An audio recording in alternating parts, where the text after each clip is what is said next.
இன்னைக்கு ஜோ கிச்சன்ல தந்தூரி சிக்கன் எப்படி செய்யறதுன்னு பார்க்கலாம். இதை நான் வீட்டில் வந்து அவன்லேயே நான் செஞ்சுருக்கேன்.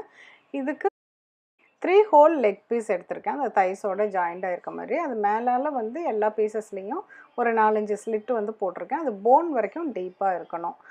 இப்போ வந்து இதில் கொஞ்சம் சால்ட்டு தூவிட்டு அதுக்கப்புறம் லெமன் ஜூஸ் 1 டேபிள் ஸ்பூன், அதுக்கப்புறம் 1½ டீஸ்பூன் ஜிஞ்சர் கார்லிக் பேஸ்ட்டு அதை வந்து போட்டுட்டு, அப்புறம் 1/4 கப்பு திக்கான தயிர் இதையும் போட்டு நல்லா மிக்ஸ் பண்ணி அதை ஒரு எண்ணெய் வந்து 1 டேபிள் ஸ்பூன் போடணும். இப்போ யூஸ்வலாக தந்தூரி சிக்கனுக்கு மஸ்டர்ட் ஆயில் யூஸ் பண்ணுவாங்க. நான் கோகோனட் ஆயில் போட்டிருக்கேன்.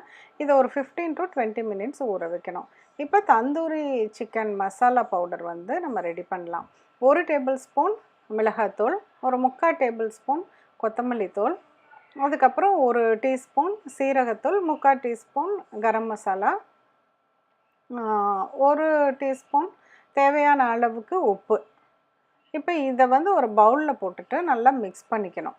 நல்லா மிக்ஸ் பண்ணிவிட்டு 1 டீஸ்பூன் மேத்தி லீவ்ஸ், அந்த ட்ரை வெந்தயக்கீரை லீவ்ஸ் இருக்குல்ல, அது போட்டுட்டு அதையும் மிக்ஸ் பண்ணிக்கணும். இப்போ ஊற வச்சுருக்க லெக் பீஸில் இந்த மசாலா பவுடர் போட்டு நல்லா ஸ்ப்ரெட் ஆகிற மாதிரி பெரட்டி திருப்பியும் வந்து மினிமம் ஒரு 1 hour to ஒரு 5-6 hours வந்து நம்ம ஊற வைக்கலாம்.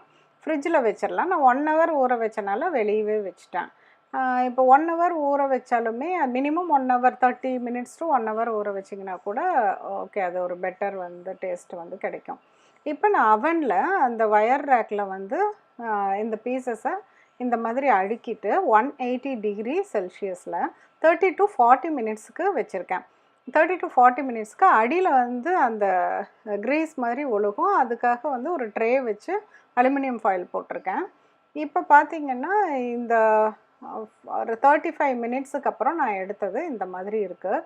இப்போ வந்து இதை டர்ன் பண்ணிவிட்டு மறுபடியும் 10 மினிட்ஸ் 180 டிகிரிலேயே நான் திருப்பியும் வந்து அதை பேக் பண்ணுறேன். அப்போ வந்து ஒரு வெந்ததுக்கப்புறம் ஒரு 5 மினிட்ஸ் ஹை ஹீட்டில் வந்து திருப்பியும் அதை குக் பண்ணணும். ஃப்ரண்ட்டு சைடும் திருப்பிட்டு 5 மினிட்ஸ் ஹை ஹீட் 220 டிகிரி 200 டிகிரியில் ஹை ஹீட்டில் நம்ம குக் பண்ணிங்கன்னா நல்லா ப்ரௌனிஷாக வந்து இப்படி வந்துடும்.